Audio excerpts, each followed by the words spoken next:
இப்பொழுது நாம் இந்த ஹியூமன் சைக்கிள்ல சாப்டர் 11 பார்த்து கொண்டிருக்கின்றோம். அதனுடைய தலைப்பு the reason as governor of life.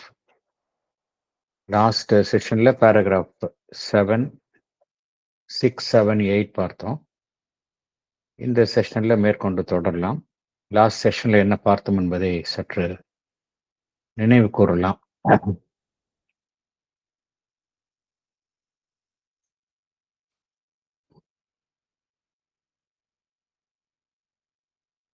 Reason பத்தி பகவான் வந்து ரொம்ப அதனுடைய ஒரு சிறப்பான அம்சங்களை எல்லாம்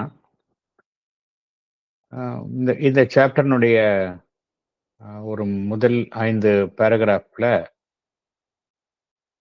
அதனுடைய சிறப்பு என்ன, ஏன்னா மனித குலத்திற்கே வழங்கப்பட்டுள்ள ஒரு சிறப்பான அம்சம் இந்த ரீசன், அறிவு, சிந்திக்கும் திறன் அப்படிங்கிறது. அதனால மனிதன் என்னெல்லாம் சாதிச்சிருக்கான், அது எதுக்கு மனிதனுடைய வாழ்விற்கு எவ்வளவு அத்தியாவசியம், அதையெல்லாம் ரொம்ப விளக்கமாக அவர் விளக்கி இருந்தார். அப்படியெல்லாம் பார்க்கும் பொழுது அடுத்த கேள்வி வருது. ரீசனுடைய உச்சக்கட்ட செயல்பாட்டை நம்ம பார்க்கிறோம். பார்த்த உடனே, ஏன்னா மனிதனுடைய மனம் வந்து எப்பொழுதுமே இந்த மேல் நோக்கிய வண்ணம் தான் இருக்கும். எப்பொழுதுமே இதை விட உயர்வான விஷயம் இருக்குதா, இதை விட உயர்வான விஷயம் இருக்குதா அப்படிங்கிறது, அப்படிதான் மனித மனம் சிந்திக்கும். அப்படி பார்க்கும் பொழுது இந்த ரீசன் நோ டவுட் மனிதனுக்கு இது நாள் வரைக்கும் அவனுடைய எல்லா துறைகளிலும் பார்த்தோம் அப்படின்னா அவனுக்கு அறிவு வந்து மிகவும் பயனுள்ளதா இருக்கு அப்படிங்கிறதுல எள்ளளவும் சந்தேகம் இல்லை. ஆனால் மனித மனம் என்ன யோசிக்க ஆரம்பித்துள்ளது என்றால், இதை விடையும் உயர்வான ஒரு அம்சம் ஏதோ ஒரு மனிதனுக்குள்ளே இருக்க முடியுமா அப்படிங்கிற ஒரு வழியில சிந்திக்க துவங்கியுள்ளது. வழக்கமான மனித சிந்தனை என்ன இருக்குன்னா, மனிதனுக்கு அறிவுதான் வந்து உச்சகட்டமானது அப்படிங்கிறது வழக்கமான சிந்தனை. ஆனா என்ன உண்மையிலேயே நடைபெறுகின்றது என்றால், ஏன்னா ஹியூமன் கான்சியஸ்னஸ் வந்து ஸ்டாக்னண்டா எப்பொழுதுமே இருக்காது. அது வந்து இவல்யூஷனரி ப்ராசஸ்ல தான் இருக்கு, பரிணாமத்தில் இருக்கு. மனிதனுடைய உணர்வு நிலை அப்படிங்கிறது பரிணாமத்தில் இருக்கு. அது ஸ்டாக்னண்டா இருக்காது.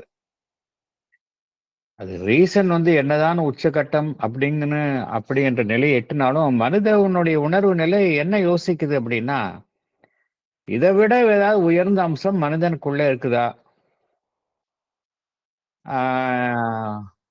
வெறும் சிந்தனை, அறிவு அப்படிங்கிற ஒரு இறுகிய ஒரு கட்டுக்கோப்புல வாழ்க்கையை நம்ம வந்து அழுத்தி வைக்க விட்டது.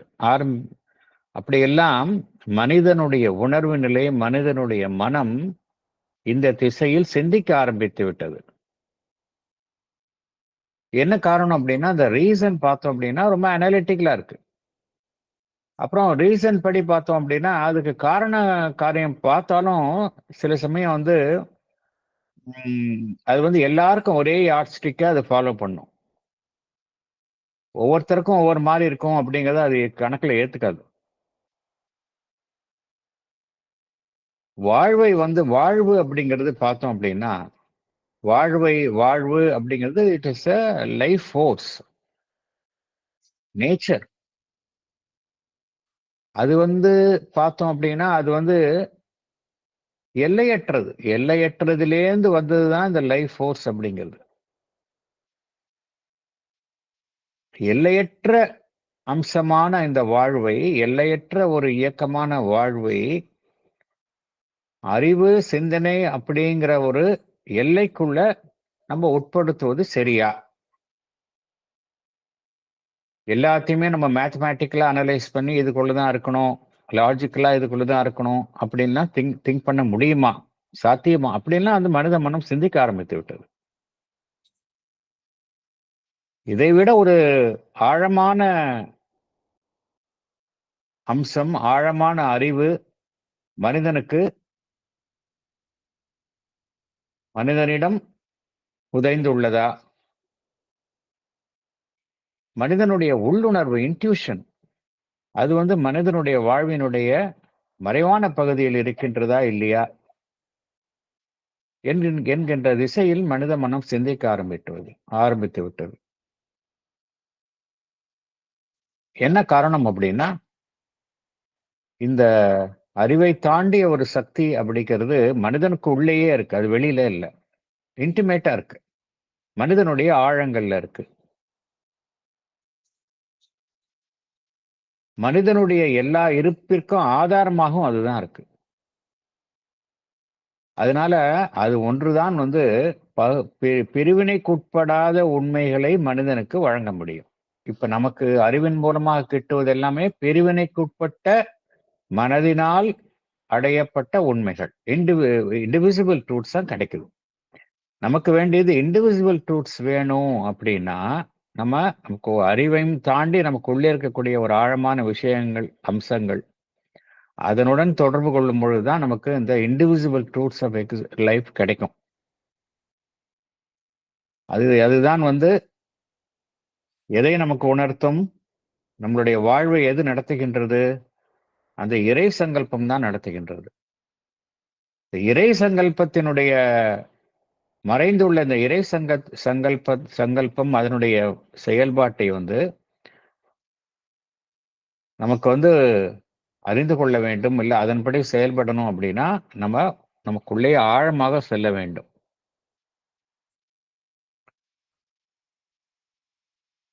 அதனால இறுதியாக என்ன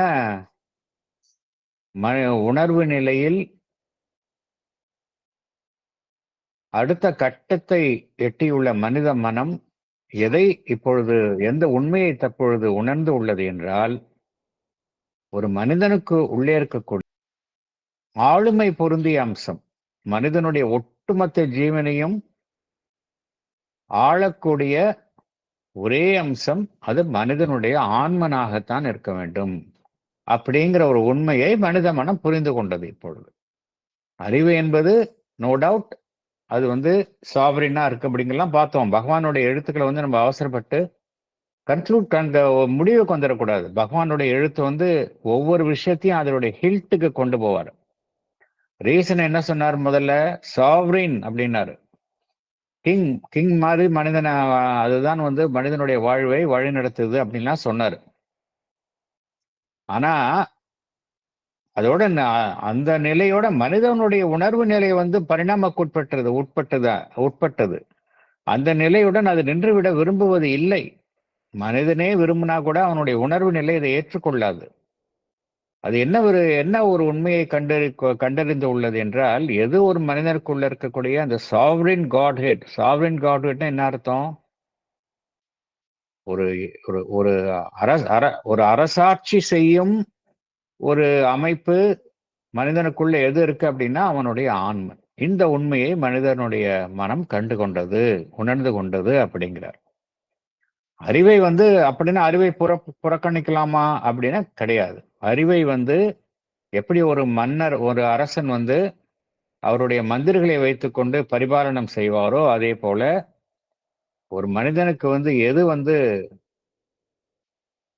எது ஒரு மனிதனுடைய ஜீவனை ஆட்சி செய்ய வேண்டும் என்றால் அவனுடைய ஆன்மன். அறிவு அதற்கு துணை புரியும் மந்திரிகளாக செயல்படலாம். ஆனால்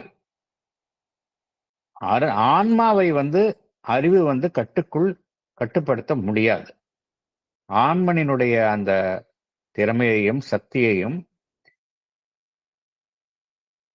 செயல்பாட்டையும் வெறும் அறிவு என்கின்ற ஒரு எல்லைக்குள்ள கட்டுப்படுத்த முடியாது அப்படிங்கிற உண்மையை மனிதனுடைய உணர்வு நிலை தற்பொழுது புரிந்து கொண்டது அப்படிங்கிறார். சோ இந்த பாயிண்ட் பகவான் ரொம்ப அழகாக விளக்குகின்றார். அப்புறம் உண்மையிலேயே மனிதனுடைய அறிவு எப்படி செயல்படணுமோ அப்படி செயல்படுதா அப்படின்னு பார்த்தோம் அப்படின்னா அதுவும் இல்லை. மனிதனுடைய அறிவு எப்படி செயல்படணும்? உண்மையான நாலேஜ், ட்ரூ நாலேஜ், அதை நோக்கி தான் செயல்படணும். அதை நாடுவதுதான் அதனுடைய குறிக்கோளாக இருக்கணும். உண்மையான ட்ரூ நாலேஜ், அதை நம்ம ஃபர்ஸ்ட் ட்ரூ நாலேஜ் தான் கெயின் பண்ணணும். அப்புறம் அதை வச்சுக்கிட்டு நம்ம என்ன செய்யணும், நம்ம மற்ற அதன் மூலமாக மற்ற நம்மளுடைய நோக்கங்களை நிறைவேற்றிக் கொள்ளலாம். உண்மையான நாலேஜ் அதன்படி தான் நம்மளுடைய ஒரு குறிப்பிட்ட நோக்கத்தை நிறைவேற்றிக் கொள்ளலாம். ஆனா அதுக்கு முன்னாடியே நம்ம வந்து ஒரு குறிப்பிட்ட நோக்கத்தை மனதை வைத்துக்கொண்டு அதன் அதற்கு உட்பட்டு நாம் அறிவை தேடி போனா என்ன ஆயிடும் அப்படின்னா, அந்த அறிவு வந்து உண்மையான அறிவாக இருக்காது.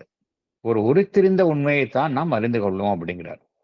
நம்ம வந்து ஏற்கனவே ஒரு ஃபார்ம்டு ஒப்பீனியனோட, ஒரு பர்ட்டிகுலர் ஐடியாவோட ஒன்றை அறிந்து கொள்ளணும் அப்படிங்கிற ஒரு ஒரு ஃபிக்ஸ்ட் ஒப்பீனியனோட போனோம் அப்படின்னா, அது மாரி முடியாது அப்படிங்கிறார். ஸோ என்ன பண்ணணும்? Knowledge for knowledge check, true knowledge first gain பண்ணி, அப்புறம் நமக்கு தேவையான விஷயத்துக்கு நம்ம அப்ளை பண்ணிக்கலாமே ஒழிய, தேவையான விஷயத்துக்குன்னு நீ நாலேஜ் தேடி போனோம் அப்படின்னா, அது வந்து ட்ரூத் கிடைக்காது அப்படிங்கிறார் பகவான். ஸோ இப்படிதான் பண்ணிட்டு இருக்கு அப்படிங்கிறார். மனிதனுடைய அறிவு இவ்வாறு தான் செயல்படுகின்றது அப்படிங்கிறார். ஏன்னா நம்ம என்ன செய்றோம், இப்ப இன்னைக்கு வந்து என்ன எனக்கு உன்னோட இமிடியேட் தேவை என்ன? ஒரு குறிப்பிட்ட நோக்கத்தை எவ்வாறு நிறைவேற்றுவது?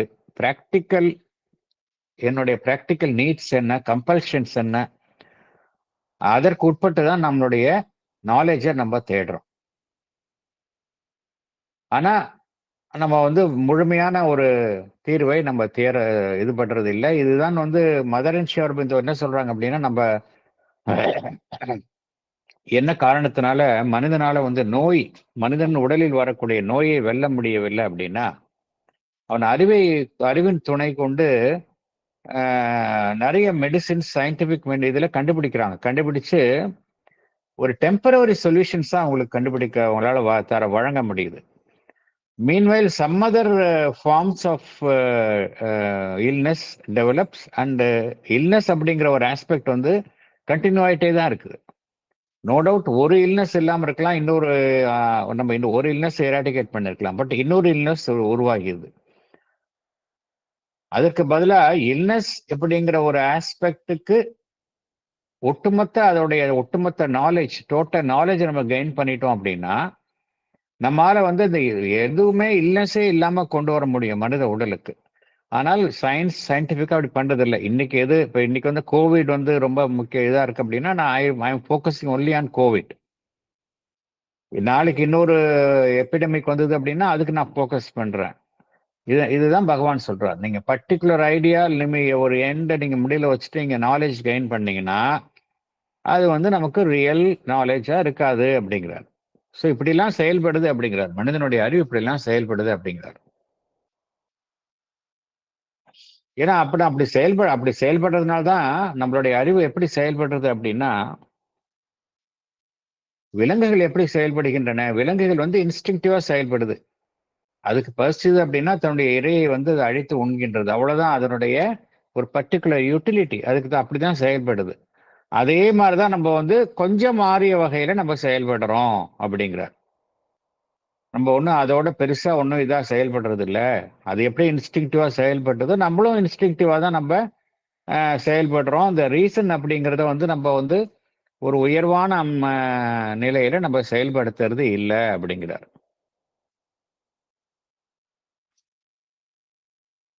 ஏன்னா நமக்கு மனிதன் குலம் என்ன செய்யுது அப்படின்னா, அதற்கென்று ஒவ்வொரு மனிதனுக்கும் பார்த்தோம் அப்படின்னா சரி, ஒரு சமுதாயத்திற்கும் பார்த்தோம் அப்படின்னா, ஒரு குறிப்பிட்ட நலன்கள், ஒவ்வொரு மனிதனுக்கும் ஒரு குறிப்பிட்ட நலன்கள் அவனுடைய சுயநலம் இருக்கின்றது. அதை வந்து ஃபர்ஸ்ட் வந்து அதை எப்படி நம்ம வந்து அடையிறது, அந்த நோக்கத்தில் தான் எல்லோருமே செயல்படுகின்றார்கள். அதை அடையும் பொருட்டு எது உண்மையோ, வாழ்வினுடைய உண்மை என்னவோ, தார்மீக நெறிகளுக்கு பின்னால் இருக்கக்கூடிய உண்மை என்னவோ, அந்த ட்ரூத் ஆஸ்பெக்ட் நம்ம வந்து இக்னோர் பண்ணிடுறோம். ட்ரூத் ஆஸ்பெக்ட் வந்து என்னுடைய என்னுடைய நலன் அப்படிங்கிற இது வந்து ப்ரையாரிட்டைஸ் பண்ணிட்டு, அதுக்கு எதெல்லாம் வந்து முரணாக இருக்கின்றதோ, அது உண்மையாக இருந்தாலும் கூட நான் என்ன செய்கின்றேன்? அதை நிராகரிக்கின்றேன். இதுதான் வழக்கமாக நடைபெறுகின்றது அப்படின்னு பகவான் சொல்றார். எல்லாமே வந்து என்னுடைய நலன்கள், என்னுடைய தேவைகள், என்னுடைய இன்ஸ்டிங்க்ட்ஸ், என்னுடைய பிரிஃபரன்ஸ், இப்படிதான் என்னுடைய மனம் செயல்படுகின்றது அப்படிங்கிறார் பகவான். இப்படிதான் வந்து ஆர்டினரி மைண்ட் அப்படிங்கிறார் பகவான். வந்து இங்க பகவான் டிஸ்கிரிமினேட் பண்றார், டிஸ்டிங்விஷ் பண்றார். ஆர்டினரி மைண்ட் எப்படி இருக்கு, திங்கிங் மைண்ட் எப்படி இருக்கணும் அப்படின்னு. ஆர்டினரி மைண்ட் வந்து it is always influenced by one's own passions, needs, wants, desires. இப்படிதான் ஆர்டினரி மைண்ட் செயல்படுது.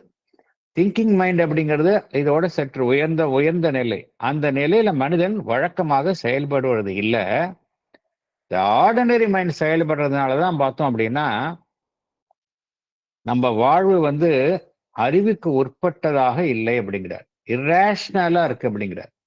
எப்படி இருக்கணும் ஹியூமன் எக்ஸிஸ்டன்ஸ்? ரேஷனலா இருக்கணும். ஏன்னா மனிதன் வந்து அறிவுக்கு உட்பட்டு செயல்படும் ஒரு பிரஜை. So naturally he should be a rational being. Unfortunately நம்ம ஏன் இர்ரேஷனலா செயல்படுறோம் அப்படின்னா we are acting from our ordinary mind which is driven by passions. whereas thinking mind அப்படிங்கிற ஈவன் அதுக்கு அடுத்த நிலைக்கு போனாலே மனிதன் இந்த மாதிரி இர்ரேஷனலா செயல்பட மாட்டான் அப்படிங்கிறார் பகவான். ஈவன் ஒரு மனிதன் வந்து உயர்வான எண்ணங்கள், சரியான எண்ணங்கள், அது மாதிரிதான் செயல்படணும் அப்படின்னு விரும்புவர்கள் கூட அவர்களால வந்து அந்த எதையும் சார்ந்து இல்லாமல் உயர்வான நிலையிலிருந்து செயல்படக்கூடிய அந்த சிந்திக்கும் மனம் என்கின்ற நிலையில் இருந்து செயல்பட முடிவது இல்லை அப்படிங்கிறார். ஏன்னா அந்த மனிதன் கூட அவனுக்கென்றே ஒரு எண்ணங்களை வைத்துக் கொண்டிருக்கின்றான். அவனுக்கென்றே சில ஆர்வங்கள், நலன்கள், அவனுக்கென்றே ஒரு ப்ரெஜுடிசஸ், பேஷன்ஸ், இதெல்லாம் வந்து இதற்கெல்லாம் அடிமைப்பட்டு இருக்கின்றான் மனிதன். அதனாலதான் வந்து உயர்வான ஒரு சிந்திக்கும் திறனின் அடிப்படையில அவனால செயல்பட முடியல அப்படிங்கிறார். அவன் என்ன நினைக்கிறானோ அதற்கு எதிரான எண்ணங்களும் உண்மையாக இருக்க முடியும் அப்படிங்கிற ஒரு அக்செப்டன்ஸ் அவனுக்கு இல்லை. எந்த எண்ணங்கள்லாம் வந்து அவனுடைய எண்ணங்களுக்கு எதிராக இருக்கின்றதோ அதை அவன் மறுக்கின்றான். அவைகளுக்கும் ஒரு ஈக்குவல் ரைட் ஆஃப் எக்ஸிஸ்டன்ஸ் இருக்கும் அப்படிங்கிறத அவன் ஏற்றுக்கொள்ள மறுக்கின்றான் அப்படிங்கிறார். இதனால்தான் பகவான் இங்க என்ன கூறுகின்றார், இந்த மனிதர்களுடைய ஒட்டுமொத்த கூட்டம், மாசஸ் ஆஃப் மேன் அப்படின்னு எடுத்துக்கொண்டால் அவர்கள் வந்து எதனால் வந்து அடித்து செல்லப்படுகின்றார்கள், how they are being carried away அப்படின்னா இந்த ரிலீஜியஸ் சென்டிமெண்ட்ஸ், பொலிட்டிக்கல் ஐடியாஸ், இதெல்லாம் வந்து பேஷன், ரொம்ப ஒரு தீவிர ஆர்வத்துடன் இவர்கள் அத்தகைய எண்ணங்களால் they are being carried away அப்படிங்கிறார். அதைத்தான் அவர்கள் வந்து ஒரு சிஸ்டம் அப்படிங்கிற பெயர்ல அமைத்து கொண்டு அதன்படிதான் அவர்கள் வாழ்க்கையை நடத்துகின்றார்கள் அப்படிங்கிறார். அதனால அவர்களை எடுத்துக்கொண்டால் பார்த்தோம் அப்படின்னா அவர்கள் வந்து அந்த அறிவு, சுதந்திரமான பாரபட்சமற்ற அந்த அறிவினுடைய செயல்பாட்டிற்கு இணங்கி அவர்கள் வாழ்க்கையை நடத்துவது இல்லை அப்படிங்கிறார். இதுதான் உண்மை அப்படிங்கிறார். உண்மை என்னன்னா இதுதான் இப்படிதான் இருக்கு அப்படிங்கிறார். They do not really use the free and disinterested reason for the right knowledge of existence and for its right government என்று பகவான் குறிப்பிடுகின்றார். ஏன்னா நம்ம ஒவ்வொரு காலகட்டத்திலையும் மனிதன் வந்து எண்ணங்கள் மூலமாகத்தான் அவன் வாழ்க்கையை நடத்துகின்றான். சில எண்ணங்கள் வந்து அவனுக்கு வந்து எந்தெந்த எண்ணங்கள்லாம் வந்து அவன் வந்து நல்ல சிறந்த எண்ணங்கள் நினைக்கின்றானோ அது வந்து அவனுக்கு ஏமாற்றத்தையும் இறுதியில் அவனுடைய நம்பிக்கை வந்து பொய்த்து போகின்றது. அவைகளின் மீதான நம்பிக்கை அவனுக்கு பொய்த்து போகின்றது. அதனால்தான் என்ன நடைபெறுகின்றது, அவன் வந்து லைஃபே பார்த்தோம் அப்படின்னா ஃபுல் ஆஃப் காம்ப்ரமைசஸ். ஒரு சிறந்த அறிவு அப்படிங்கிறத அதன்படி வழி நடக்காமல் அதற்கு கீழ் உள்ள நிலையில் உள்ள அறிவினுடன் அவன் சமரசம் செய்து கொண்டு மனிதன் வாழ வேண்டிய கட்டாயத்திற்கு உட்படுகின்றான். வாழ்வு வந்து அறிவுக்கு உட்பட்ட வாழ்வாக இருப்பதில்லை. இந்த அவன் கொண்டிருந்த எண்ணங்கள் எல்லாம் பார்த்தோம் அப்படின்னா மனிதன் வந்து காலம் தொட்டு அவன் கொண்டிருக்கக்கூடிய எண்ணங்கள் எல்லாம் பார்த்தோம் அப்படின்னா பகுதியாகத்தான் உண்மையாக இருக்கின்றது, முழுமையாக இல்லை, இன்சபிஷியண்டா இருக்கு. அதனால்தான் அவை பகுதியான வெற்றியைத்தான் மனிதனுக்கு தேடித் தருகின்றது. இதுதான் சமுதாயத்தில் எப்பொழுதுமே நடந்து கொண்டு காலம் தொட்டு இதுதான் நடந்து கொண்டு வருகின்றது அப்படிங்கிறார். என்ன காரணம் முக்கியமான என்ன காரணம் அப்படின்னா, வாழ்வினுடைய ஒட்டுமொத்த உண்மையை ஒரு மனிதனுடைய அறிவினால் அறிந்து கொள்ள முடிவதில்லை. எதை மனிதனுடைய அறிவு, எண்ணங்கள் இவன் மூலம் ஒட்டுமொத்த உண்மை, ஹோல் ட்ரூத் ஆஃப் லைஃப் அப்படிங்கிறத மனிதனால அடைய முடிவது இல்லை. அதனால்தான் அதன்படி அவனால வாழ்க்கையை நடத்துவது முடியல, நடத்த முடியவில்லை. வாழ்வு என்பது எப்படின்னா, அது ஏற்கனவே பார்த்த மாதிரி அது பிரம்மாண்டமானது. அதனுடைய ஸ்கோப் இன்ஃபினிட்டா இருக்கக்கூடியது. அது மனிதனுடைய அறிவினால் செயற்கையாக ஏற்படுத்தப்பட்டுள்ள அந்த ஃபார்முலாஸ் அண்ட் சிஸ்டம்ஸ் அதற்கெல்லாம் கட்டுப்படாது. அதையும் தாண்டி அதெல்லாம் செயற்கையாக மனிதன் வாழ்வின் மீது திணிக்கின்றான். ஆனா லைஃப் இஸ் டூ காம்ப்ளெக்ஸ் அப்படிங்கிறார். Too full of infinite potentialities to be ruled by the arbitrary intellect of man. மனிதனுடைய அறிவு என்கின்ற ஒரு செயற்கையான ஒரு இயந்திரத்தினால வாழ்வு என்கின்ற மிகவும் பிரம்மாண்டமான எண்ணற்ற திறன்களை கொண்ட அமைப்பை ஆள முடியாது என்று பகவான் குறிப்பிடுகின்றார். சோ எது ஆள வேண்டும் அப்படின்னா, அறிவை தாண்டிய ஒரு விஷயம்தான் மனிதனுடைய வாழ்வை ஆள வேண்டும், வழிநடத்த வேண்டும் அப்படின்னு சொல்றார். ஸோ இது வரைக்கும் தான் நம்ம பார்த்தோம் 6, 7, 8. ஸோ நம்ம பேராகிராஃப் 9க்கு உள்ள போகலாம். The Human Cycle, Chapter 11, The Reason as Governor of Life, Paragraph 9. This is the cause why all human systems have failed in the end. For they have never been anything but a partial and confused application of reason to life. Moreover, even where they have been most clear and rational, these systems have pretended that their ideas were the whole truth of life and tried so to apply them. This they could not be. And life in the end has broken or undermined them and passed on to its own large incalculable movement. Mankind, thus using its reason as an aid and justification for its interests and passions, thus obeying the drive of a partial, a mixed, and imperfect rationality towards action, thus striving to govern the complex totalities of life by partial truths, has stumbled on from experiment to experiment, always believing that it is about to grasp the crown, always finding that it has fulfilled as yet little or nothing of what it has to accomplish. Compelled by nature to apply reason to life, yet possessing only a partial rationality, limited in itself and confused by the siege of the lower members, it could do nothing else. For the limited imperfect human reason has no self-sufficient light of its own. It is obliged to proceed by observation, by experiment, by action, through errors and stumblings to a larger experience. Salient points. All human systems have failed because they were a partial and confused application of reason to life. Even where they have been most clear and rational, these systems pretended that they were the whole truth of life and tried to apply them. Ultimately, life has broken these systems and carried on with its own large, incalculable movement. Mankind using reason as an aid and justification for its interests and passions is driven by a mixed and imperfect rationality towards action.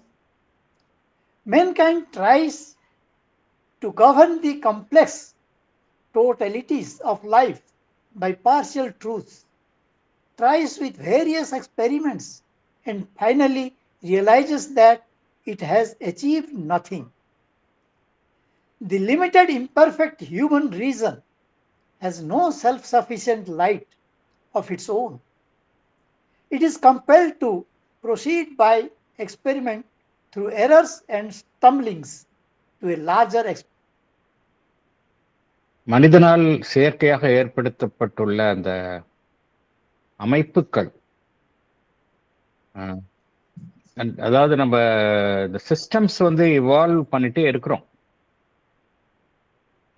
Ever since human civilisation வந்து தோன்றியதோ அப்போ இருந்தே பார்த்தோம்னா systems வந்து evolve ஆகிட்டே இருக்கு. நம்ம ஏற்கனவே பார்த்தோம் எப்படி அந்த 4 ஸ்டேஜஸ் ஹியூமன் சொசைட்டி வந்து மாறுது அப்படின்னு. பார்பாரிக் காட்டு மிராண்டிகளாக இருந்தோம், பார்பாரிக் ஸ்டேஜ் வெறும் உடல் தேவைகள், பார்பாரிக் ஸ்டேஜில் இருந்தோம். அப்புறம் டைப்பல் ஆர் கன்வென்ஷனல் ஸ்டேஜில் இருந்தோம்.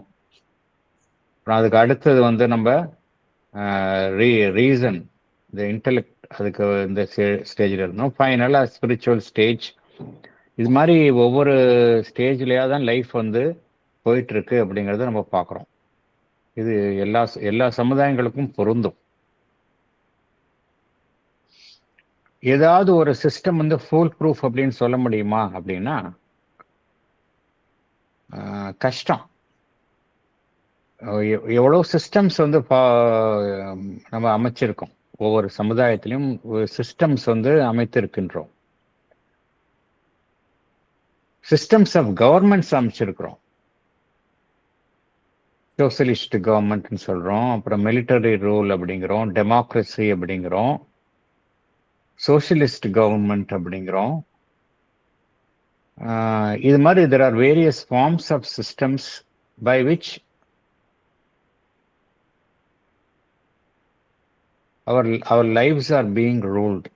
இதில் எந்த சிஸ்டமாவது வந்து ஃபுல் ப்ரூஃப் சிஸ்டம் அப்படின்னு சொல்ல முடியுமா அப்படின்னா இப்போ எதுவும் சொல்ல முடியல. எல்லா சிஸ்டத்துலையும் பார்த்தோம் அப்படின்னா ஏதோ ஒரு பிரச்சனை வருது, ஏதோ ஒரு லூப் ஹோல்ஸ் இருக்கு. ஃபுல் ப்ரூஃப்னு சொல்ல முடியல. எல்லாமே வந்து இறுதியில் வந்து ஃபெயிலியராக முடிஞ்சிருது. என்ன காரணம், ஏன் ஃபெயிலியராக முடியுது அப்படின்னா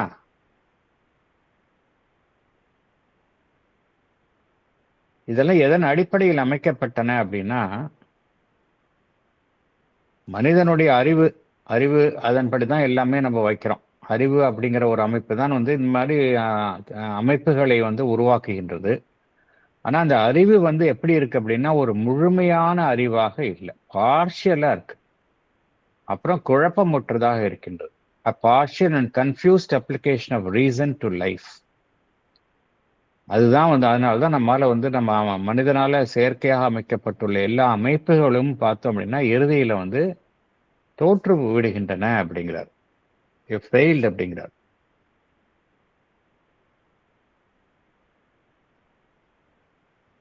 ஈவன் எங்கெங்க எல்லாம் வந்து மிகவும் தெளிவாகவும் ரேஷனல் அறிவுக்கு பகுத்தறிவுக்கு உட்பட்டதாகவும் இருக்கும் அங்க கூட பார்த்தோம் அப்படின்னா சிஸ்டம்ஸ் வந்து அப்படிப்பட்ட அம்சங்களுடன் கூடிய அமைப்புகள் கூட அங்க கூட என்ன பார்க்குறோம் அப்படின்னா அவங்களுடைய எண்ணங்கள் தான் வந்து வாழ்வினுடைய முழு உண்மையை பிரதிபலிக்கின்றன, தாங்கி வருகின்றன. அதைத்தான் செயல்படுத்தணும் அப்படிங்கிற ஒரு ஒரு ஒரு ஒரு கருத்தை தான் வெளிப்படுத்துகின்றன. ஃபார் எக்ஸாம்பிள் நம்ம வந்து ஒரு கம்யூனிஸ்ட் கவர்மெண்ட்ல போய் கேட்டோம் அப்படின்னா அவங்க வந்து என்ன சொல்லுவாங்க, இதுதான் கரெக்டு, இதுதான் சரியான வழி அப்படின்னு சொல்லுவாங்க. ஒரு மிலிட்டரி ரூலர்கிட்ட போய் கேட்டோம் அப்படின்னா இதுதான் சரியான ஒரு வழி, முழு உண்மையையும் நாங்க தான் வெளிப்படுத்துறோம் அப்படின்னு சொல்லுவாங்க. ஒரு ரிலீஜியஸ் பேஸ்ட் இன்ஸ்டிடியூஷன்ல போய் கேட்டோம் அப்படின்னா அவங்க என்ன சொல்லுவாங்க, இது மதம் சார்ந்த கோட்பாடுகளினால் அமைக்கப்பட்ட ஒரு நிறுவனம், நிறைய நெறிமுறைகளின் அடிப்படையில் நாங்கள் அமைத்துள்ளோம், நாங்க என்ன நினைக்கிறோமோ இதுதான் சரியான ஒரு முழு உண்மை அப்படின்னு சொல்றாங்க. எல்லாரும் என்னென்ன சொல்றாங்க, அவங்கவுங்க ஃபாலோ பண்ற சிஸ்டம் தான் வந்து it represents the whole truth of life அப்படின்னு சொல்றாங்க. எங்கோ ஈவன் கிளியர் அண்ட் ரேஷனல் அப்படி இருக்கவங்க கூட அப்படி சொல்றாங்க அப்படிங்கிற. இறுதியில என்ன, எது உண்மையாக எது உண்மைன்னு பார்க்க போனா, வாழ்க்கை அப்படிங்கிறது பார்த்தோம் அப்படின்னா, வாழ்க்கை அப்படிங்கிறது it is so complex. Life அப்படிங்கிறது வந்து அது எதையுமே எந்த ஒரு சட்டதிட்டங்களுக்குள்ள அதை கட்டுப்படுத்த முடியாது. ஸோ இறுதியில மனிதன் வந்து மனிதனால் அமைக்கப்பட்ட எல்லா கட்டுமானங்களையும் வாழ்க்கை என்பது தகர்த்தெறிகின்றது. Which they could not be, and life in the end has broken or undermined them and passed on to its own large incalculable movement. So லைஃப்னுடைய இயக்கம் வந்து பார்த்தோம் அப்படின்னா அது வந்து நம்ம கணக்கு போட்டு அதனுடைய இயக்கத்தை நம்ம வந்து தீர்மானிக்கவே முடியாது. இதை பத்தி சாவித்திரியில இதே கருத்து பகவான் விளக்குகின்றார். சாவித்திரியில வந்து ரீசன் எப்படி, மனிதன் எப்படி அவன் செயல்படுகின்றான், எப்படி எல்லாத்தையும் கட்டுமானங்களுக்குள்ள அவன் வந்து மேத்தமேட்டிக்கல் ஃபார்முலாஸ்ல ட்ரை பண்றான், அது ஃபெயிலியர் ஆயிடுதுன்னு அப்படி பகவான் சாவித்திரியில பகவான் சொல்லாத கருத்துக்களே கிடையாது. அப்போ பகவானுடைய வெவ்வேறு இதுல எழுத்துக்கள் எல்லாமே வந்து சாவித்திரியிலையும் பார்க்க முடியும் நம்மால.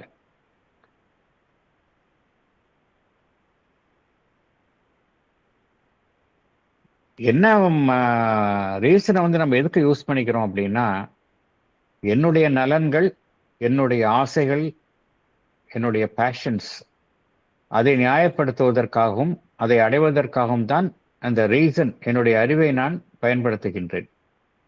ட்ரூ நாலேஜ் அதை அடைவதற்காக இல்லை. அதனால வந்து எது வந்து என்னுடைய வாழ்வை இயக்குகின்றது அப்படின்னா, ஒரு ஹோல் ரீசன், ஒரு கம்ப்ளீட் ரீசன், முழு அறிவு வந்து என்னுடைய வாழ்க்கையை வந்து இயக்குகின்றதா என்றால் கிடையாது. பகுதியான, கலப்படமுற்ற, முழுமையற்ற அறிவுதான் வந்து என்னுடைய செயல்பாடுகளை இயக்குகின்றது. The drive of a partial, mixed and imperfect rationality towards action. அதனால நம்ம வாழ்க்கையை எப்படி நடத்துகின்றோம், வாழ்க்கையை வந்து ஒரு காம்ப்ளெக்ஸ். அது வந்து வாழ்க்கை அப்படிங்கிறது யாராலையும் வந்து பார்த்தோம் அப்படின்னா, ஒரு சிம்பிளா எடுத்துக்கலாம். நம்ம ஒரு தனிப்பட்ட வாழ்க்கையில நம்ம வந்து இப்படிலாம் இருக்கணும்னு நம்ம அறிவின் மூலமாக திட்டமிடுகின்றோம். கம்ப்ளீட்டா மைன்யூட் பிளானிங் வந்து யாராவது அவருடைய வாழ்க்கையில அறிவை கொண்டு திட்டமிட்டு அதன்படி அவர் வாழ்க்கை செல்லுகின்றதா அப்படிங்கிறத வந்து யாராலையும் வந்து உறுதி செய்யவே முடியாது. நோ டவுட் ஏதோ நமக்கு தெரிஞ்ச அறிவை வைத்துக்கொண்டு ஏதோ ஒரு திட்டமிடுகின்றோம். ஆனா வாழ்க்கை பார்த்தோம் அப்படின்னா அது இஷ்டத்துக்கு போகுது. அது யாருமே அதை வந்து நம்மளால வந்து ஒரு பிக்சட் பிளான்ல தான் அது வாழ்க்கை வந்து நடக்கும், செல்லும் அப்படின்னு யாராலையும் தீர்மானிக்க முடியாது. ஏன்னா வாழ்க்கையினுடைய போக்கே அப்படிதான் இருக்கு. காம்ப்ளெக்ஸ் டோட்டாலிட்டி ஆஃப் லைஃப் வந்து அதை வந்து அரைகுறையான உண்மைகளின் மூலமாக வந்து அதை வழிநடத்த முடியாது அப்படிங்கிறார். ஸோ மனிதன் என்ன செய்யறான், எல்லாமே அவனுக்கு வந்து ட்ரையல் அண்ட் எரர்ல தான் அவன் வந்து நடத்துறான். எக்ஸ்பெரிமெண்ட் அப்படிதான் மனிதன் வந்து வாழ்க்கையை நடத்தி கொண்டு வருகின்றான். மனிதன் வந்து என்ன நினைக்கின்றான், தான் வந்து உச்சகட்ட உண்மையை அடைந்து விட்டோம் அப்படிங்கிற நினைக்கிறான். ஆனா இறுதியில என்ன, அவனுக்கு வந்து அதை அடையவில்லை என்கின்ற உண்மையை தான் மனிதன் உணர்கின்றான். Always believing that it is about to grasp the crown, always finding that it has fulfilled as yet little or nothing of what it has to accomplish. இப்படிதான் மனித குலம் இருக்கின்றது அப்படிங்கிறார். நம்ம நினைக்கிறோம் சிகரத்தை தொட்டு விட்டோம் அப்படின்னு நினைக்கிறோம், அப்புறம் தான் தெரியுது அது சிகரம் இல்லை, எதுவுமே பண்ணல அப்படின்னு நம்ம ரியலைஸ் பண்றோம் அப்படிங்கிறார். இயற்கை வந்து நம்ம எதற்கு வலியுறுத்துகின்றது என்றால், நம்முடைய அறிவின்படி செயல்படணும், வாழ்க்கையை நடத்தணும் அப்படின்னு நம்ம இயற்கை நமக்கு வலியுறுத்துகின்றது. ஆனா, நமக்கு வாய்த்துள்ள அந்த அறிவு வந்து எப்படி இருக்கு? கம்ப்ளீட் ரீசன் கிடையாது. ஃபுல்லா இல்ல. பார்ஷியல் ரேஷனாலிட்டி தான். எல்லைக்குட்பட்டு செயல்படும் அறிவைத்தான் நாம் கொண்டிருக்கின்றோம். அதற்கு மேலாக மனிதனுடைய அறிவு வந்து எதனுடைய செல்வாக்கில் செயல்படுகின்றது என்றால், எப்பொழுதுமே மனிதன் வந்து அவனுடைய கம்ப்ளீட் ரீசன் அதன் அடிப்படை செயல்படுகின்றானா என்றால் இல்ல. சில சமயம் அவனுடைய உடல் வந்து அவனுடைய அறிவை வந்து தவறாக வழி நடத்துகின்றது. அவனுடைய பிராணமயம், டிசையர்ஸ் அண்ட் பேஷன்ஸ், அது பார்த்தோம் அப்படின்னா வேறு விதமாக வழி நடத்துகின்றது. அவனுடைய ஈகோ வந்து வேறு விதமாக வழி நடத்துகின்றது. அதனால்தான் பகவான் என்ன கூறுகின்றார்? இருக்கிறதே நமக்கு வந்து அரைகுறையான ஒரு அறிவு. அதுவும் அல்லாம it is confused by the seas of the lower members. என்ன அர்த்தம்? நமக்கு கீழே உள்ள மனிதனுடைய கீழ் இயல்புகள். அதனால் வந்து நம்மளுடைய அறிவு வந்து அதனுடைய செல்வாக்கில் செயல்படுகின்றது அப்படிங்கிறார். So it good two nothing else அப்படிங்கிறார். மனிதனுடைய எல்லைக்குட்பட்ட அரைகுறையான அறிவு என்பது தனக்கென்றே ஒரு சுயமான போதுமான ஒளியை கொண்டிராமல் இருக்கின்றது அப்படிங்கிறார். The limited imperfect human reason has no self-sufficient light of its own அப்படிங்கிறார். இதுதான் மனிதனுடைய அறிவினுடைய ஒரு குறை. நோ டவுட் அவனுடைய அறிவு வந்து இப்ப இருக்கிற இன்ஸ்ட்ருமெண்ட்ல ஹையஸ்ட் இன்ஸ்ட்ருமெண்ட். பட் அதோடைய லிமிடேஷன்ஸ் பகவான் வந்து இங்க ஹைலைட் பண்றார். எதுக்கு அப்படின்னா, we have to go beyond. அதை தாண்டி செல்லணும். அதுக்கு தான் அவர் பகவான் இவ்வளவு சொல்றார். So it is obliged to proceed by observation. அரைகுறையா அறிவிற்கு நாம் என்ன செய்யறோம்? அப்சர்வ் பண்றோம், எக்ஸ்பெரிமெண்ட் பண்றோம். ட்ரையல் அண்ட் எரர் பேசிஸ்ல இது சரியா தப்பான்னு நம்ம வந்து சும்மா சோதனை செய்து கொண்டே இருக்கின்றோம். By action through errors and stumblings, பிழைகள், தடுமாற்றங்கள், இதன் மூலமாகத்தான் நம்ம வந்து அனுபவங்களை பெற்றுக்கொண்டே செல்கின்றோம். இப்படிதான் மனிதனுடைய அறிவு செயல்படுகின்றது அப்படிங்கிறார். Paragraph 10. But behind all this continuity of failure, there has persisted a faith that the reason of man would end in triumphing over its difficulties, that it would purify and enlarge itself, become sufficient to its work, and at last subject rebellious life to its control. For, apart from the stumbling action of the world, there has been a labor of the individual thinker in man, and this has achieved a higher quality and risen to a loftier and clearer atmosphere above the general human thought levels.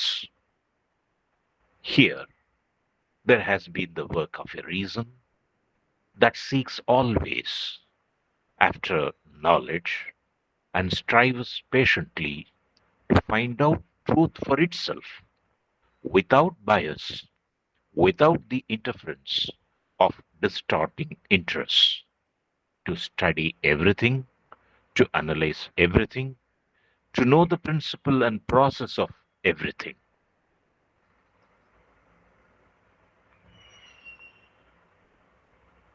Philosophy, science, learning, the reasoned arts, all the age-long labor of the critical reason in man have been the result of this effort.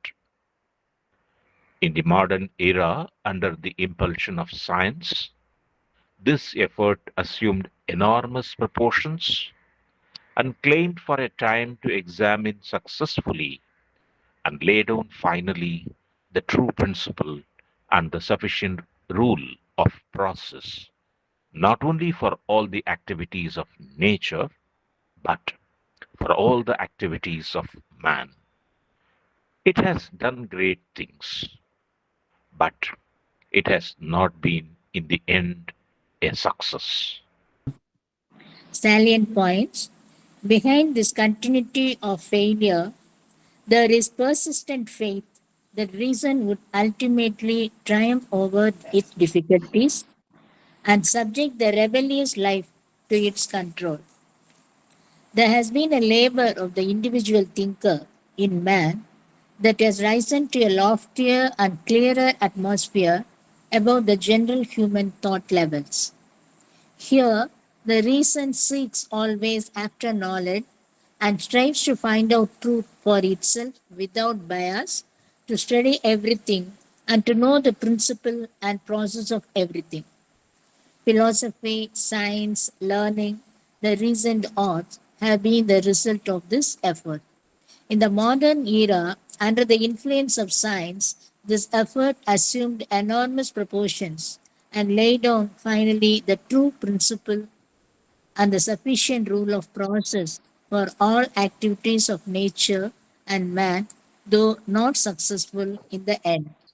மனிதனுடைய அறிவு வந்து பார்ஷியலா செயல்படுது அப்படிங்கிறத பார்த்தோம்.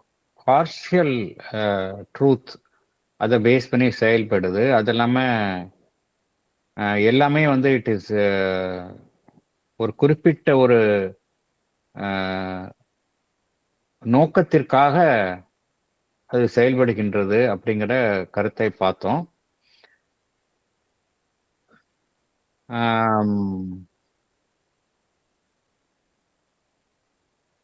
மனிதனுடைய அறிவுல வந்து ஒரு மிக்ஸ்சர் இருக்கு அப்படிங்கிறத பார்த்தோம்.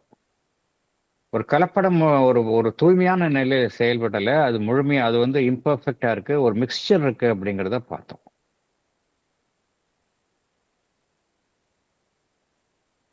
இதெல்லாம் வைத்துக்கொண்டு ஒரு வாழ்க்கை என்கின்ற ஒரு மிக சிக்கலான ஒரு மாபெரும் அமைப்பை வந்து அறிவு என்கின்ற ஒரு சாதனத்தை வைத்துக்கொண்டு மனிதன் வந்து வழிநடத்த சரியான முறையில் வழிநடத்த முடியவில்லை அப்படிங்கிறத விஷயத்த பார்த்தோம்.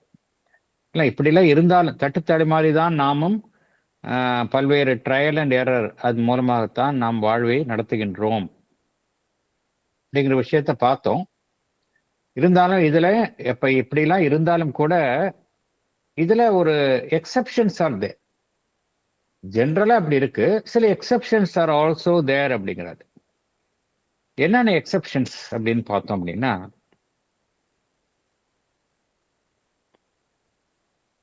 மனித உலகத்திற்கு நம்பிக்கை இருக்கு. என்ன நம்பிக்கை? தொடர்ந்த நம்பிக்கை இருக்கு.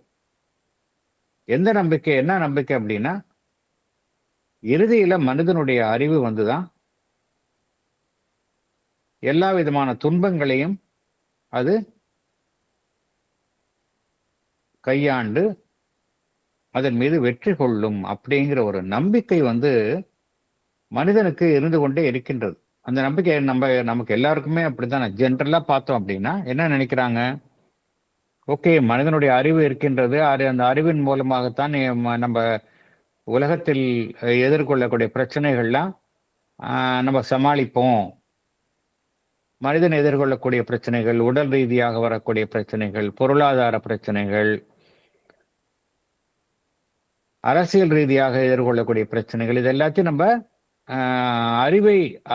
மனிதனுடைய அறிவு என்கின்ற ஒரு அமைப்பின் மூலமாக இறுதியில வெற்றி கொள்வோம் அப்படிங்கிற ஏதோ நம்பிக்கை இருக்கு. அப்படிதான் நம்ம எல்லோருமே வாழ்வை நடத்தி கொண்டு வருகின்றோம். பொதுவாக சராசரி மனிதன் அப்படித்தான் நடத்துகின்றான். மேலும் என்ன எண்ணுகின்றோம்? மனிதனுடைய அறிவு வந்து மேலும் மேலும் பண்பட்ட நிலையில் செயல்படும், தூய்மையான நிலையில் ஒரு விசாலமான முறையில் செயல்படும், ஒரு போதுமான ஒரு திறனை கொண்டு அது காரியத்தை நிறைவேற்றும்.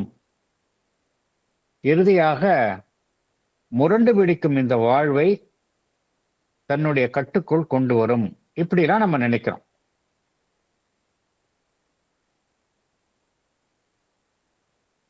இந்த வாழ்வில் வந்து நம்ம தட்டுத்தடுமாறி உலக வாழ்வில் நாம் செயல்பட்டு கொண்டிருந்தாலும் கூட என்னென்ன எக்ஸப்ஷன்ஸ் இருக்கு அப்படின்னா, தனிப்பட்ட சிந்தனையாளன் இண்டிவிஜுவல் திங்கர் இன் மேன். எப்பொழுதும் அதனால்தான் சொல்லுவாங்க, தனிப்பட்ட சிந்தனையாளன் வந்து அவன் வந்து ஒரு அதிக தரத்தினை ஒத்த ஒரு சாதனையை செய்கின்றான். has achieved a higher quality and risen to a loftier and clearer atmosphere. ஒரு உயர்வான தெளிவான சூழ்நிலைக்கு அவன் உயர்ந்துள்ளான். ஜெனரல் ஹியூமன் மாஸ் எப்படி இருக்கோ, மனித குலம் ஒட்டுமொத்த சிந்தனையினுடைய லெவல் எந்த அளவில் இருக்கோ,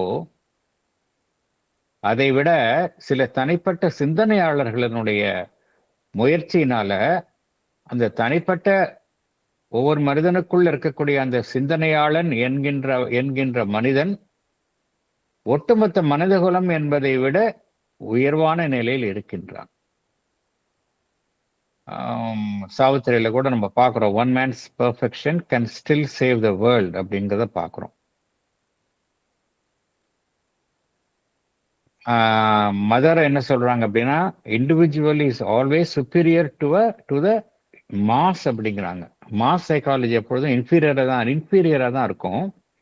individual is always superior than the mass அப்படின்னு தான் மதர் சொல்றாங்க. இந்த தனிப்பட்ட ஒரு மனிதனுடைய உயர்வான நிலையில் செயல்படக்கூடிய சிந்தனை என்பது இன்னும் இருந்து கொண்டே இருக்கின்றது. இது வந்து இதெல்லாம் எக்ஸப்ஷன்ஸ். ஒட்டுமொத்த மனிதனுடைய சிந்தனை வந்து களங்கமுற்று இருந்தாலும் சில தனிப்பட்ட சிந்தனையாளர்களினுடைய உயர்வான செயல்பாடு அந்த மனிதனை ஒட்டுமொத்த மனிதகுலம் எந்த நிலையில் இருக்கின்றதோ அதற்கு மேலே சற்று உயரத்தில் தான் வைத்திருக்கின்றது. இதுக்கு நம்ம உதாரணத்துக்கு எவ்வளவோ பேரை பார்க்கிறோம், எவ்வளவோ சிறந்த சிந்தனையாளர்கள், அவர்களை பார்க்கிறோம். ஆன்மீகத்துறையை எடுத்துக்கொண்டால் அதை விட உயர்வான நிலையில் இருப்பவர்களையும் நம்ம பார்க்கிறோம். இங்க எப்படி அறிவு செயல்படுகின்றது என்றால், அது எப்பொழுதுமே அது வந்து நாலேஜ், உண்மையான ஞானம் என்ன, அதை நோக்கித்தான் செயல்படுகின்றது. உண்மையை கண்டறிய அது எப்பொழுதுமே முயன்று கொண்டு இருக்கின்றது. எந்த விதமான ஒரு சார்புடைமையும் இல்லாமல் அது உண்மையை கண்டறிகின்றது, வித்தவுட் பயஸ். எந்த விதமான ஒரு நலனும் ஒரு சுயநலம் அதனுடைய குறுக்கீடு இல்லாமல் உண்மையை கண்டறிய முயற்சிக்கின்றது. Without the interference of distorting interest to study everything. எதையும் எல்லாத்தையும் அது வந்து கண்டறிய பயிலுகின்றது. டு அனலைஸ் எவ்ரிதிங், எல்லாத்தையும் அது வந்து அலசி ஆராய்கின்றது. To know the principle and process of everything. அனைத்து செயல்பாடுகளுக்கு பின்னால் இருக்கக்கூடிய விதி என்ன, அது எவ்வாறு செயல்படுகின்றது, இதை கண்டறிகின்றது.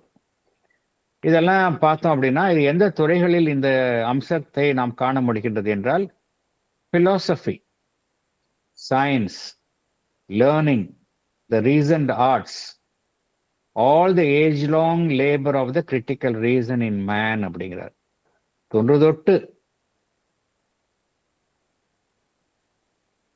செயல்படும் இந்த மனிதனுடைய ஒரு மிகவும் கூர்மையான அந்த அறிவு, அதுல எல்லாம் இதனுடைய இந்த அம்சங்களை காணலாம் அப்படிங்கிறார்.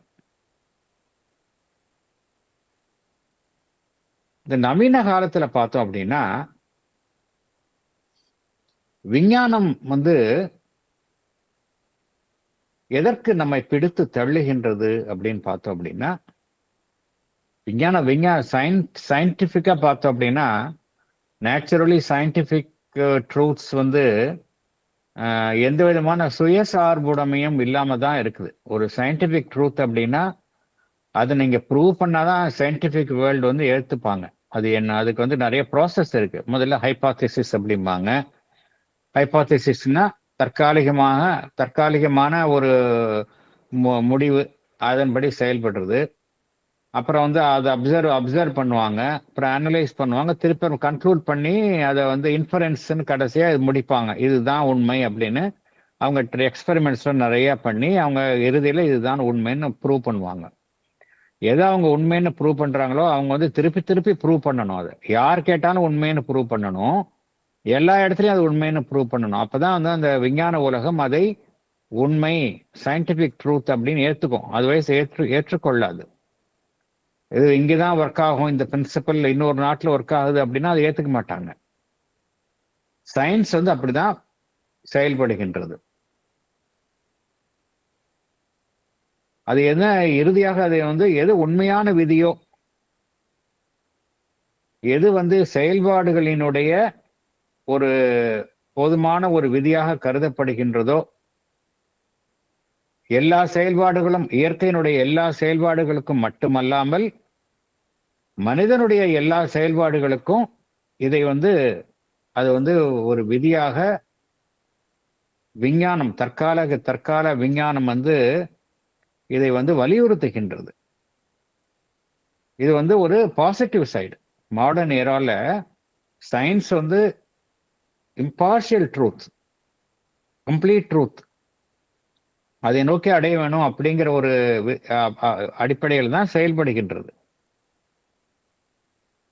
இதனால மாபெரும் விஷயங்களை விஞ்ஞானத்தின் மூலம் நாம் சாதித்துள்ளோம். It has done great things. ஆனா இறுதியில வந்து அது வந்து வெற்றியில முடிஞ்சிருக்கா? மனிதனுடைய வாழ்வை மனிதன் வெற்றி கொள்வதற்கு அது உதவி உள்ளதா என்றால் இல்லை. It has done great things, but it has not been in the end a success அப்படிங்கிறார். இறுதியில அதுவும் வந்து பார்த்தோம் அப்படின்னா வெற்றி கொள்ள முடியல அப்படிங்கிறார். ஏன்னா நம்மளால என்னது, லைஃப் வந்து ஒரு டைனமிக் ப்ராசஸ். என்னதான் இவங்க எல்லாம் பண்ணாலும் எகைன் லைஃப் வந்து எகைன் அது வந்து பிடியில அடங்காம தான் அது போயிட்டு இருக்கு. அதனால இறுதியில பார்த்தோம் அப்படின்னா it has not been in the end a success அப்படின்னு பகவான் சொல்றார். The human mind is beginning to perceive that it has left the heart of almost every problem untouched and illumined only outsides and a certain range of processes.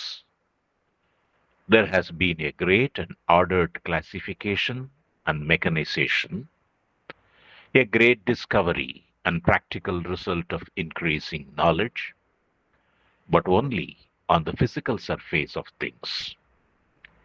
Vast abysses of truth lie below, in which are concealed the real springs, the mysterious powers, and secretly decisive influences of existence. It is a question whether the intellectual reason will ever be able to give us an adequate account of these deeper and greater things, or subject them to the intelligent will as it has succeeded in explaining and canalizing, though still imperfectly, yet with much show of triumphant result, the forces of physical nature. But these other powers are much larger, subtler, deeper down, more hidden, elusive, and variable than those of physical nature. The human mind now realizes that it has left the heart of almost every problem untouched and has illumined only the outside.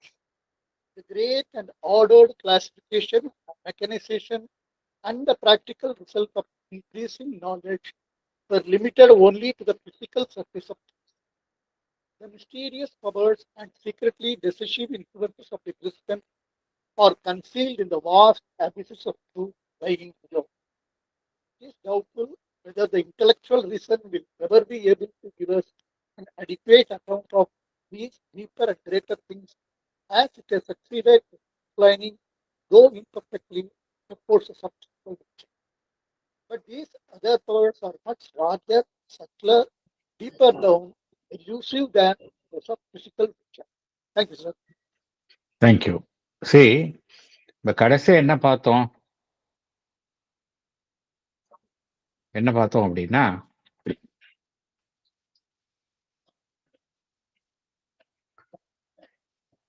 science, under the impulsion of science, this effort assumed enormous proportions and claimed for a time to examine successfully and lay down finally the true principle and the sufficient rule of process not only for all activities of nature but for all activities of man.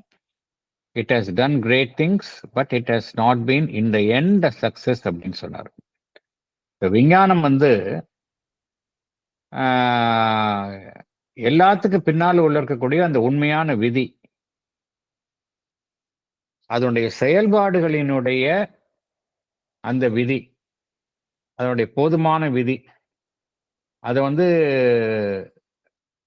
எல்லா ஆக்டிவிட்டீஸ்க்கும், இயற்கையினுடைய எல்லா activities, எல்லா செயல்பாடுகளுக்கும் குறித்து மாத்திரம் இல்ல, மனிதனுடைய எல்லா செயல்பாடுகள் குறித்தும்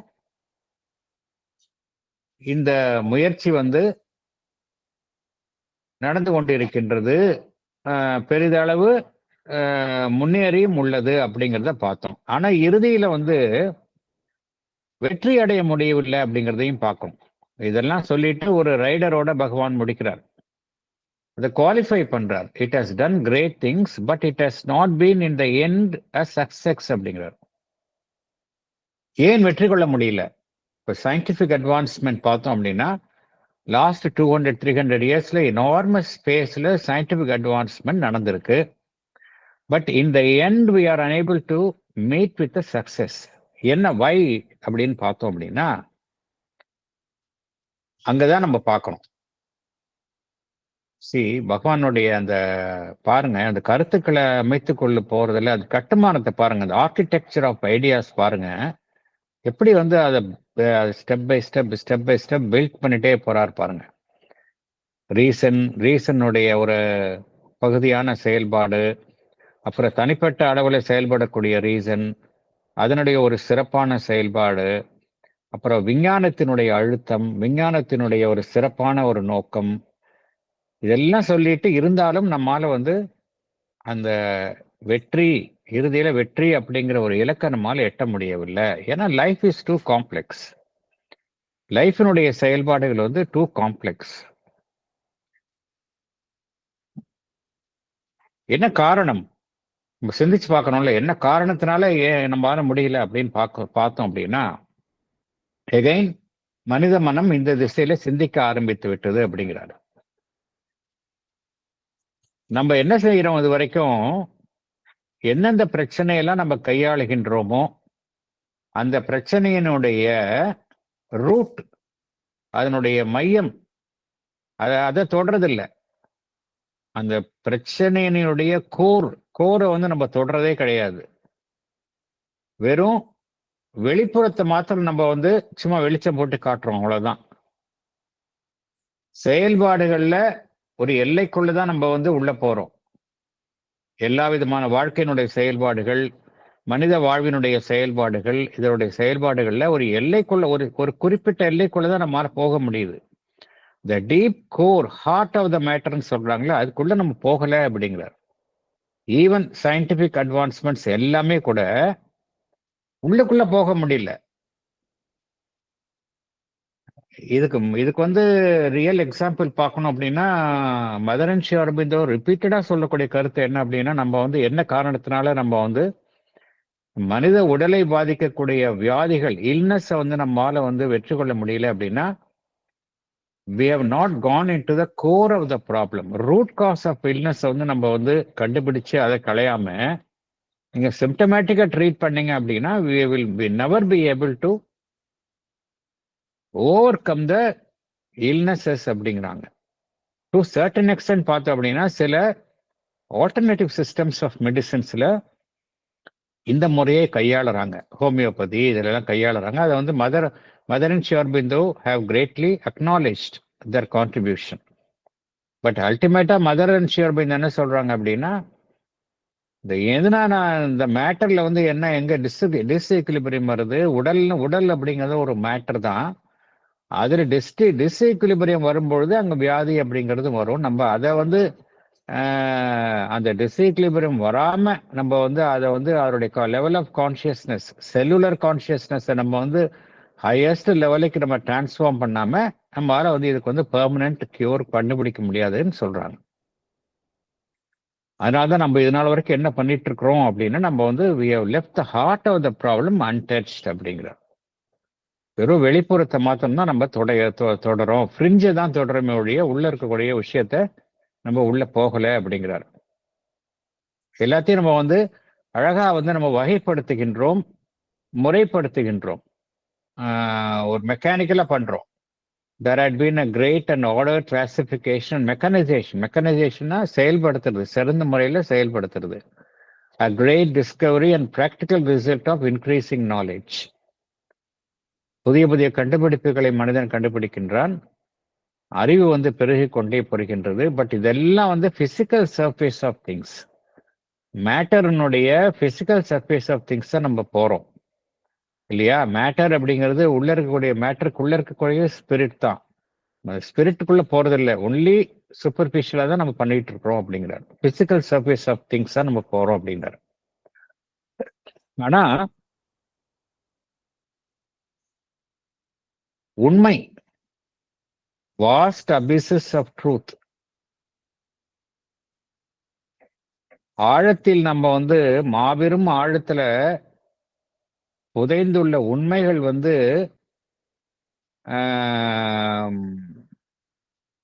அதற்கும் பின்னால் இருக்கக்கூடிய அந்த ஊற்றுக்கள், ரியல் ஸ்பிரிங்ஸ்,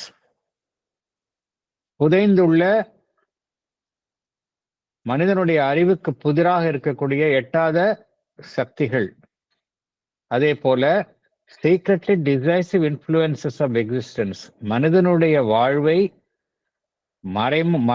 மறைமுகமாக பின்னணியில் நடத்தும், வழிநடத்தும், பாதிக்கும் செல்வாக்குகள், இதையெல்லாம் நம்ம வந்து தொடர்றதே இல்லை அப்படிங்கிறார். மனிதனுடைய வாழ்வு வந்து பிசிக்கலா வந்து நிறைய காரணங்கள் நடத்துகின்றன. அதெல்லாம பார்த்தோம் அப்படின்னா அக்கல்ட்டா வந்து நிறைய விஷயங்கள் மனிதனுடைய வாழ்வை வந்து வாழ்வின் மீது செல்வாக்கு புரிகின்றன. இதை நம்ம அறியல அப்படிங்கிறார். Vast abysses of truth lie below in which are concealed the real springs. ஒரு ரியல் ஊற்று எங்க இருக்குன்னா நமக்கு உள்ள இருக்கக்கூடிய ஆழமான உண்மைகள் அதற்கு கீழே இருக்கு அப்படிங்கிறாரு. The mysterious powers, மறைந்துள்ள புதிரான மர்மமான சக்திகள்லாம் இருக்கு அப்படிங்கிறார். And secretly decisive influences of existence, நம்ம வாழ்வை வந்து இந்த விஷயங்கள்லாம் வந்து மறைமுகமாக ரகசியமாக இருக்கின்றன. இந்த சக்திகள்லாம் வந்து அதன் நம்ம வாழ்வின் மீது ஆட்சி புரிகின்றன, செல்வாக்கு கொள்கின்றன அப்படிங்கிறார். இந்த சக்திகள் குறித்து மனிதனுடைய அறிவு வந்து போதுமான அளவு வந்து அது குறித்த அறிவை அடைய முடியுமா? அதனுடைய அறிவுக்குட்பட்ட சங்கல்பத்திற்கு உட்படுத்த முடியுமா? இந்த மறைந்துள்ள சக்திகளை மனிதனுடைய அறிவுக்கு உட்பட்ட அந்த இன்டெலெக்சுவல் ரீசன் அது வந்து தன்னுடைய சங்கல்பத்திற்கு உட்படுத்த முடியுமா? எப்படி வந்து மற்ற துறைகளில், விஞ்ஞானத்தில், இயற்கையின் மீது, இந்த புவி, இந்த பிசிக்கல் எக்ஸிஸ்டன்ஸ் மேல எப்படி அது தன்னுடைய மனிதனுடைய அறிவு வந்து தன்னுடைய செல்வாக்கை, ஆளுமையை பிரயோகித்துள்ளதோ அதே மாதிரி இந்த மறைந்துள்ள சக்திகளின் மீது தன்னுடைய செல்வாக்கையும் ஆளுமையையும் கொண்டு வர முடியுமா அப்படிங்கிற ஒரு கேள்வி எழுகின்றது.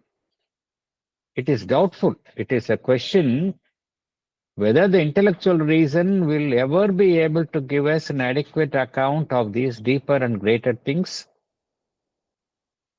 or subject them to an intelligent will as it has succeeded in explaining and canalizing, though still imperfectly, yet with much show of triumphant result, the forces of physical nature. Physical natureல அது வந்து நான் வெற்றி கொண்டு விட்டேன் அப்படின்னு மனிதனுடைய அறிவு வந்து கூறுகின்றது. இருந்தாலும் முழுமையாக அது அந்த காரியத்தையும் செய்யல. இருந்தாலும் அது என்ன அது பறைசாற்றுகின்றது என்றால், நான் வந்து வெற்றிகரமாக இயற்கையின் மீது என்னுடைய அறிவை கொண்டு நான் ஆளுமை செலுத்தி வருகின்றேன் அப்படின்னு சொல்லுது. அவ்வாறு சொல்லக்கூடிய அதே அறிவு இது மாதிரி மறைந்துள்ள சக்திகளின் மீது தன்னுடைய ஆளுமையை கொண்டு வர முடியுமா? செல்வாக்கை செலுத்த முடியுமா?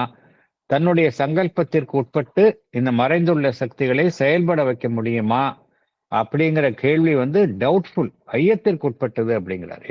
இட்ஸ் நாட் ஷியோர் அப்படிங்கிறார்.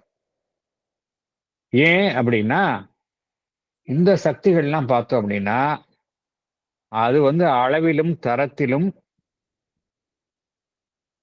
மிகவும் மாபெரும் தன்மையை உடையவை, லார்ஜர்.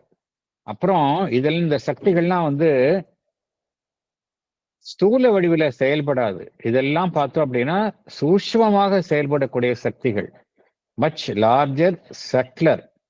அப்புறம் இதெல்லாம் வந்து மனிதனுடைய வாழ்வில் வந்து மேற்புறத்தில் காணப்படாதவை, ஆழத்தில் காணப்படுபவை, டீப்பர் டவுன், மறைந்து காணப்படுபவை, மோர் ஹிடன், எல்யூசிவ்.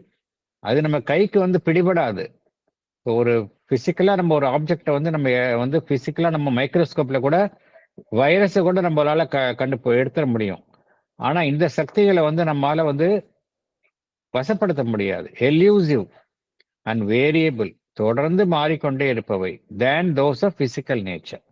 அதனால தான் பகவான் என்ன சொல்றாரு, இந்த சக்திகளை நம்ம கையாளணும் அப்படின்னா அறிவை தாண்டிய ஒரு சக்தியினால்தான் கையாள முடியும். அதைத்தான் பகவான் இங்க கூற வருகின்றார். வெறும் அறிவை வைத்துக்கொண்டு இந்த சக்திகளை நம்மால கையாள முடியாது. ஆனா இந்த சக்திகள் தான் மனிதனுடைய வாழ்வை வழி நடத்துகின்றன அப்படிங்கிறார். இதுல ஜோக் என்ன அப்படின்னா, இந்த சக்திகள் தான் மனிதனுடைய வாழ்வை வந்து நடத்துகின்றன. ஆனா மனிதன் வந்து அறிவை வைத்துக்கொண்டு மற்ற எல்லாத்தையும் பண்ண முடியுது. இருந்தாலும் இதை வந்து முழுமையாக இன்னும் பண்ண முடியுமா அப்படிங்கிறது டவுட். மனிதன் வந்து இதை தாண்டிய வேற ஒரு சக்தி மூலமாகத்தான் இதை வந்து தன்னுடைய ஆளுமைக்கு கொண்டு வர முடியும். மைண்ட் வச்சுக்கிட்டு இது பண்ண முடியாது. அதைத்தான் நீங்க கூற வருகின்றார்.